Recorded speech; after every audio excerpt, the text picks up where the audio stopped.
দিল্লি লোকসভা আসামেৰ দখলে আনাৰ জন্য ৩ জনকে সংসদে পাঠানোৰ আহ্বান জানান ৰাইজৰ দলেৰ সভাপতি তথা বিধায়ক অখিল গগৈ।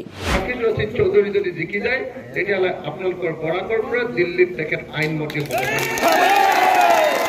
তিনি করিমগঞ্জ ও শিলচর লোকসভা আসনের কংগ্রেস প্রার্থী হাফিজ রশিদ আহমেদ চৌধুরী ও সূর্যকান্ত সরকারের পক্ষে ভোট চাইতে কাটিগড়া রাতাটিলায় এক নির্বাচনী জনসভায় বক্তব্য রাখতে গিয়ে বলেন, গৌরব গগৈ, লুরিন জ্যোতি গগৈ ও হাফিজ রশিদ আহমেদ চৌধুরী লোকসভায় জয়ী হলে দিল্লি থাকবে আসামের দখলে।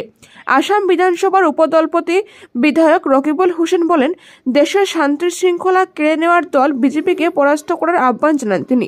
শিলচর ও করিমগঞ্জ 2 লোকসভা আসনের কংগ্রেস প্রার্থীগণের পালে হাওয়া তুলতে কাটিগড়া রাতাটিলায় অনুষ্ঠিত হয়েছে নির্বাচনী জনসভা। আব্দুল ওয়ারিস সাহেবের সভাপতিত্বে অনুষ্ঠিত সভায় প্রাক্তন জেলা পরিষদ সদস্য ত্রয়বাসী দাস বলেন, শিলচর করিমগঞ্জ 2 আসনে বিজেপির হার নিশ্চিত। 4 বারের পঞ্চায়েত প্রতিনিধি তথা প্রাক্তন বিজেপি কর্মকর্তা ত্রয়বাসী দাস বলেন, শিলচরে দেশের স্বরাষ্ট্র দপ্তরের মন্ত্রী অমিত শাহ আসার কারণে হচ্ছে শিলচর আসন হাতছাড়া হওয়ার পথ থেকে রক্ষা করা। বিজেপি টের পেয়ে গেছে যে করিমগঞ্জের পর শিলচর লোকসভা আসনও তাদের হাতছাড়া চলছে। ত্রিপুরা রাজ্যিক কংগ্রেসের সাধারণ সম্পাদক আব্দুল বাসিত বলেন, বিজেপি শুধু বিভাজনের রাজনীতি করে, উন্নয়নের নয়। কাটিগড়ায় বিধায়ক খলিল উদ্দিন মজুমদার বলেন, AIUDF কে ভোট প্রদান করা মানে বিজেপির সঙ্গে সহায়তা করা। তাই সকলের কাছে হাফিজ রশিদ আহমেদ চৌধুরী ও সূর্যকান্ত সরকারকে বিপুল ভোটে জয়ী করার আহ্বান জানান বিধায়ক খলিল।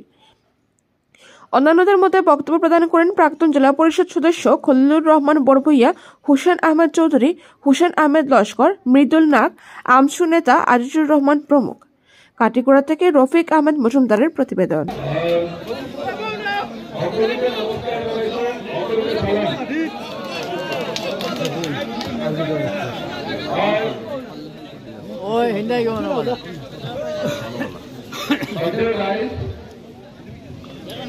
হাফিজ ৰছিদ চৌধুৰী তেখেতক মইনুল হক চৌধুৰীৰ পাছত বৰাক উপত্যকাত 1947 পাছত লাষ্ট 76 ইয়াৰ্ছত 77 চালে যিমানবিলাক ইম্পৰ্টেণ্ট MP আপোনালোকে জিকাইছিলে তাৰ ভিতৰত আটাইতকৈ ইম্পৰ্টেণ্ট MPজনৰ নাম আছে মইনুল হক চৌধুৰী। নহয় জানো? তাৰপিছত আৰু বেছি ইম্পৰ্টেণ্ট আপোনালোকে বেছি ইম্পৰ্টেণ্ট MP জিকোৱা নাই। বুজাই মইনুল হক চৌধুৰীৰ পিছত বৰাক উপত্যকাৰ পৰা আটাইতকৈ ইম্পৰ্টেণ্ট MPজনক আপোনালোকে জিকাবলৈ গৈ আছে, তেখেত হ'ল হাফিজ ৰছিদ আহমেদ।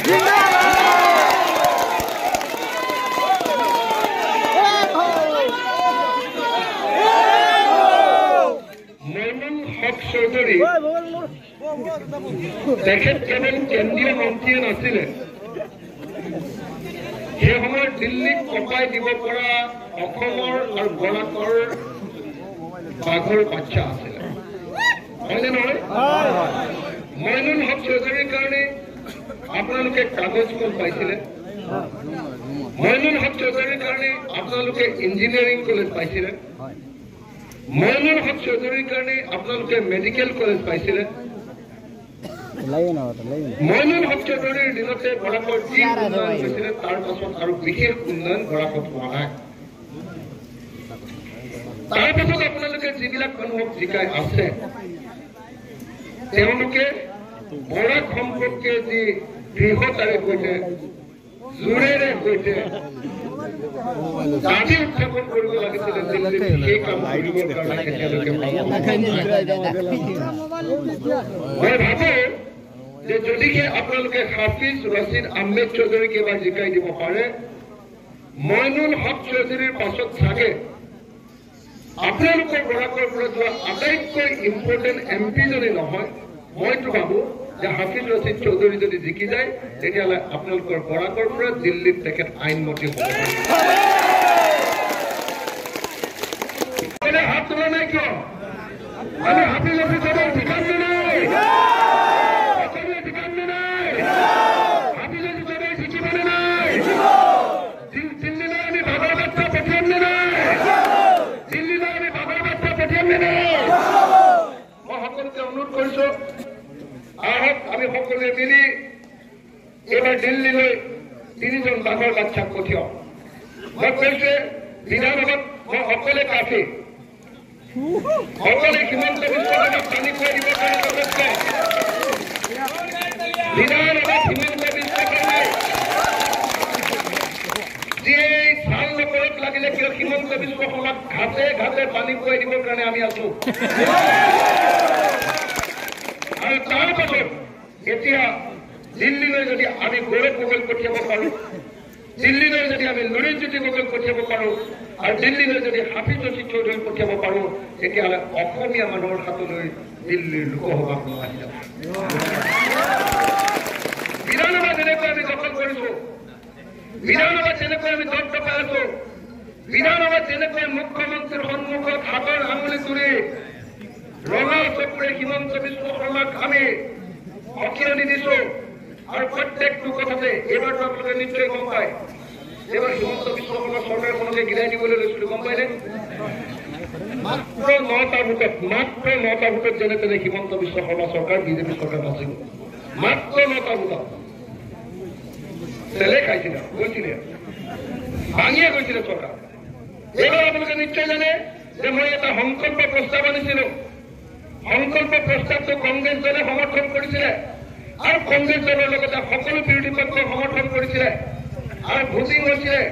ভোটিং হওঁতে মাত্ৰ 9টা ভোটত বিজেপি জিকিলে, নহলে বিজেপি চৰকাৰখন এইবাৰ একেবাৰে গৈছিলে, ভাঙিয়ে পেলাইছিলে, যেনে তেনে বাচি গৈছে। মই একেবাৰে আপোনালোকক অনুৰোধ কৰিব খোজো যে যদি এই 3জন সাংসদ,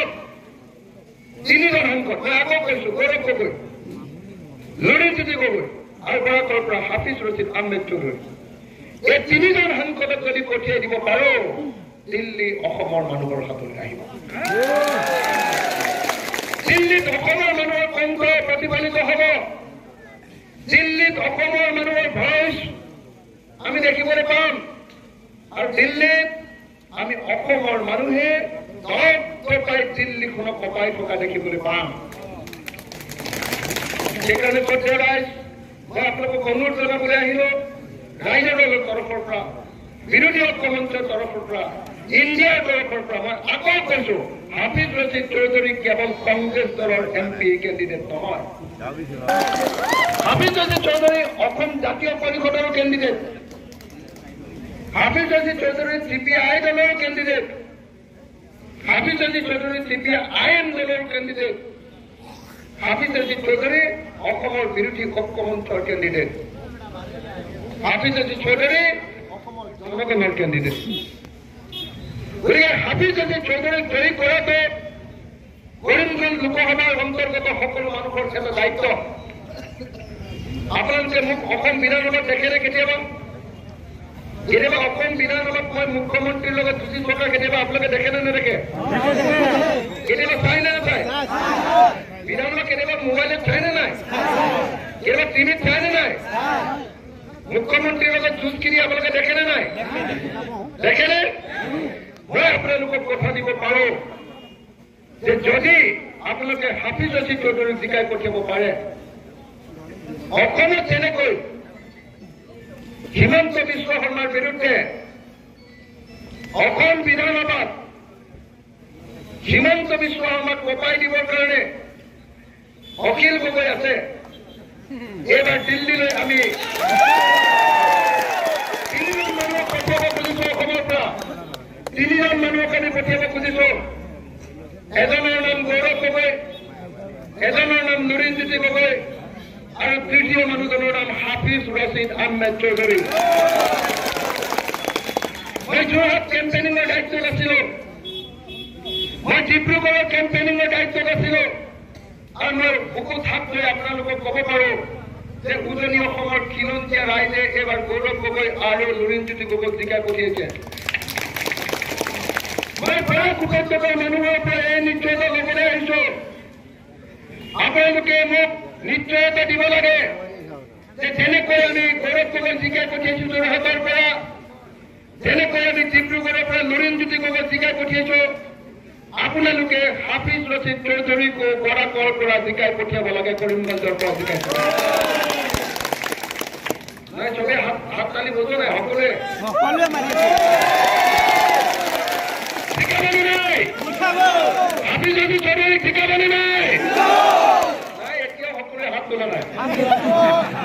দিলা দিলে হাফিজ ৰছিদ চৌধুৰীক মই ছাৰ বুলি মাতো, মই এনে আংকুল বুলি মাতো, কিন্তু মই ছাৰ বুলিও মাতো, কাৰণ তেখেত আমাৰ কৃষক মুক্তি সংগ্ৰাম সমিতিৰ এডভাইজাৰ। তেখেত অকল কৃষক মুক্তি সংগ্ৰাম সমিতিৰ এডভাইজাৰ নহয়, অসমৰ প্ৰত্যেকটো জাতীয় সংগঠনে তেখেতক নিজৰ এডভাইজাৰ বুলি গণ্য কৰে। আপোনালোকে নিশ্চয় এই কথাও জানে যে গুৱাহাটী হাইকোৰ্টৰ তেখেত হ'ল ডেজিগনেটেড ছিনিয়ৰ এডভোকেট। গুৱাহাটী হাইকোৰ্টৰ এজন জাজৰ যি মৰ্যাদা, হাফিজ ৰছিদ চৌধুৰী গুৱাহাটীত হাইকোৰ্টৰ সেই মৰ্যাদা আছে।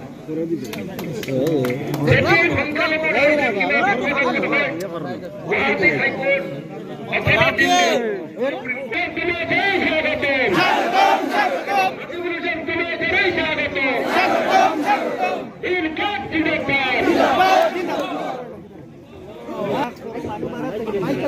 যে আমাক মুছলমানৰ ভোট নালাগে,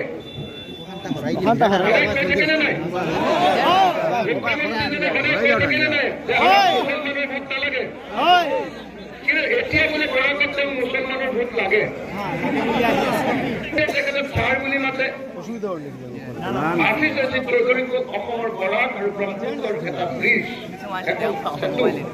এখন সেতু, এখন দলং, এনেকুৱা এজন মানুহক যদি সঁচাকে আপোনালোকে কৰিমগঞ্জৰ পৰা জিকাই পঠিয়াব পাৰে, তেতিয়াহ'লে আমি যি হিন্দু মুছলমানৰ একতাৰ কথা কওঁ, যে হিন্দু আৰু মুছলমান ঐক্যবদ্ধ হৈ আমি অসমখন শক্তিশালী কৰিব লাগে, খ্ৰীষ্টান আৰু জৈন আৰু শিখ সকলো আমি মিলি জুলি থাকিব লাগিব, যিটোৰ বিপৰীতে সদায় বিজেপিয়ে কাম কৰে। সদায় তেওঁলোকে কি কৰিব খোজে, সমাজখনক ভাগ কৰিব খোজে ধৰ্মৰ ভিত্তিত। সেই সময়ত এজন মুছলমান হৈও, এজন হাফিজ হৈও অসমৰ সকলো শ্ৰেণীৰ মানুহৰ সন্মান আদায় কৰিব পৰা ব্যক্তিজনৰ নামেই হ'ল হাফিজ ৰছিদ আহমদ চৌধুৰী। যদি তেনেকুৱা এজন সন্মানীয় ব্যক্তিক আপোনালোকে ভোট নিদিয়ে, তেতিয়াহ'লে এইটো ঐতিহাসিক আপোনালোকৰ ভুল হ'ব। হাফিজ ৰছিদ চৌধুৰী বাঘৰ বাচ্চা হয়, তেখেতে হিন্দী ভালকে ক'ব পাৰে, তেখেতে ইংৰাজীত সদায় গুৱাহাটী হাইকোৰ্টত প্ৰেক্টিছ কৰে। কাইলৈ দিল্লী থেকে যাব, তেখেতে অসমৰ হৈ বৰাকৰ হৈ তৎকাই অসমৰ আৰু বৰাকৰ মানুহৰ কথা ক'ব পাৰে। ইয়াৰ বিপৰীতে বিজেপিৰ অলপ অলপ বৰষুণ পৰে, বৃষ্টি পৰে, তেতিয়াহ'লে এইটো কবুল কৰে আল্লাই। হিন্দু ভাষাত কয় যে পুষ্প বৃষ্টি, আমাৰ ধৰ্মত কয় ৰহমতৰ বৃষ্টি। আল্লাই কবুল কৰিছে আৰু সেইকাৰণে আমাক ৰহমতৰ বৰষুণ দিছে, বৃষ্টি দিছে। হাফিজ ৰছিদ চৌধুৰী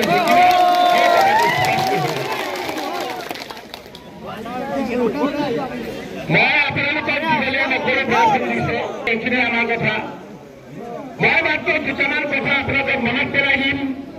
এই কথাখিনি বিশ্বাস কৰিব নালাগে, ঘৰত গৈ চিন্তা কৰিব যে আমাৰ কথাখিনি সঁচা নে মিছা। এই যে 26 তাৰিখে আমি ভোট দিম, এই ভোটটো কোনো উৎসৱ নহয়, এই ভোটটো কোনো আনন্দ নহয় যে নিৰ্বাচন আহিব, ইউডিএফে জিন্দাবাদ ক'ব, এটা অফিচ খুলি ল'ম, বিজেপিয়ে এটা অফিচ জিন্দাবাদ ক'ব, এটা অফিচ খুলি ল'ম। এই নিৰ্বাচনটো আমাৰ উৎসৱ নহয়, আনন্দ নহয়। এই নিৰ্বাচনটো আমাৰ জীৱন ভৱিষ্যত। এই নিৰ্বাচনৰ 26 তাৰিখে যদি আমাৰ ভুল হৈ যায়, 26 তাৰিখে যদি আমি উপযুক্তভাৱে ভোট দিলোঁ, 27 তাৰিখে ইয়ান এফচি কৰি কিন্তু একো লাভ নহ'ব, আমাৰ ল'ৰা ছোৱালীৰ ভৱিষ্যত বেয়া হ'ব। সেইকাৰণে মই আজি আপোনালোকক কৈছো যে ভোট দিবলৈ যাওঁতে এবাৰ নহয়, দুবাৰ নহয়, 10বাৰকে নিজে চিন্তা কৰিব। চিন্তা কৰি আপোনালোকে চাব যে আপোনালোকে ভোটটো দিওঁতে উপযুক্ত মানুহক দিছে নে নাই। আপোনালোকৰ ভোটৰ দ্বাৰা ল'ৰা ছোৱালী ভৱিষ্যত শান্তি হ'ব নে নহয়, কিবা পাইছো কিবা নাপাইছো, ইয়াৰ আমাৰ কাটিগড়াৰে কওক, ইয়াৰ আমাৰ বৰাপিলেৰে কওক, আমাৰ মানুহে চৰকাৰে কিবা দিলে কিবা নিদিলে, ইমান আমাৰ ভক্ষেপ নাই। আমার ইমান পক্ষেপ নাই, আমার লাগে শান্তি, আমার লাগে শান্তি। এই শান্তি আমার সীমান্ত বিশ্ব সভায় কাঢ়ি লৈছে। আজি আমি সীমান্ত বিশ্ব সভাৰ কাৰণে আমি অশান্তিত আছো। এই হাফিজ ৰছিদ চৌধুৰীক আপোনালোকে চাব যে আজি যদি বাল্য বিবাহৰ কেছ নকৰিলেহেঁতেন তেতিয়াহ'লে আজি আমাৰ অসমত বহু ক্ষেত্ৰত শান্তি বৃদ্ধি পাবহেঁতেন। সেইকাৰণে এটাই যদি আপোনালোকক আমি ক'ব লাগিছো যে এই সময়খিনিত NRC ক্ষেত্ৰতে হওক, বিভিন্ন ক্ষেত্ৰতে হওক, এই সীমান্ত বিশ্ব সভাই যি আপোনালোকক অশান্তি কৰিছে, আপোনালোকে হাফিজ ৰছিদ চৌধুৰীৰ পুত্ৰক, সূৰ্যকান্ত চৰকাৰৰ পুত্ৰক আপোনালোকক কথা দিছো যে এটা সীমান্ত নহয়, দুটা সীমান্ত নহয়, 50টা সীমান্তই আপোনালোকৰ নিৰ্মাণ লগাব নোৱাৰে। ৰকিবুল হুছেইন আপোনালোকে সেইটো দেখুৱাই এটা কথা আপোনালোকে ক'ব যে আমিতো সীমান্ত বিশ্বক বৃদ্ধি দিওঁ, ৰকিবুল হুছেইনে শিক্ষা কৰি আছে। এইকাৰণে পয়লার দিন পয়লা ভাতা সাপ্লাই দিত, বালি সাপ্লাই দিত, সবটা বন্ধ করে দিতে হয়েছে চলে। কিন্তু মোটা অঙ্ক যারা দিতে পারে তারা চলে, আর বাকি সব গরম হয়েছে তার এক হাতে ঘুরে লেগে গেছে। তো এইসব আমরা কনসার্টই বলেন না, বিভিন্ন ব্যবসা থেকে যেভাবে ট্যাক্স লাগে, যেভাবে প্রতিবন্ধকতা লাগাইছে, আজকে গাড়ি এখন লেগে গেলে ডর লাগে।